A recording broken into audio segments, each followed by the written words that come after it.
kerajinan dari limbah berbentuk bangun datar. Nah, kerajinan berbentuk bangun datar ini ialah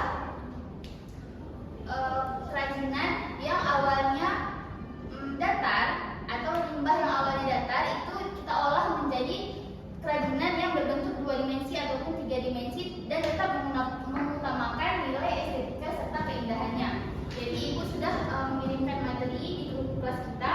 Silahkan kalian buka.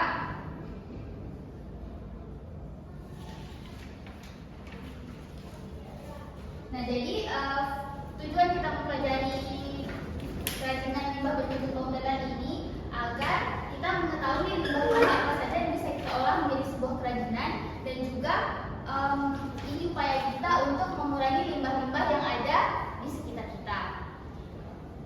Jadi fungsi kerajinan ini dibedakan menjadi 2, yaitu ada kerajinan yang dikhususkan untuk sebagai keindahan saja, ada juga yang digunakan kerajinan yang dapat kita gunakan dalam kehidupan sehari-hari.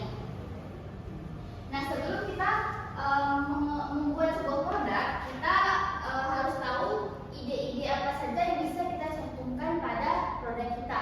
Nah, yang pertama yaitu ada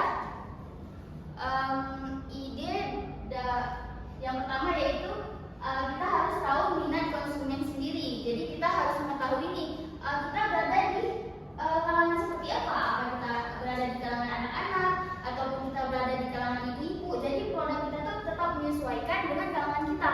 Kemudian kita juga harus memiliki keunikan dari produk kita tadi. Jadi jangan, kan banyak tuh di e-commerce kerajinan-kerajinan unik. Nah, kita nggak boleh mencontoh kerajinan tersebut. Kita harus mengembangkan ide untuk memiliki ciri khas dalam kerajinan kita.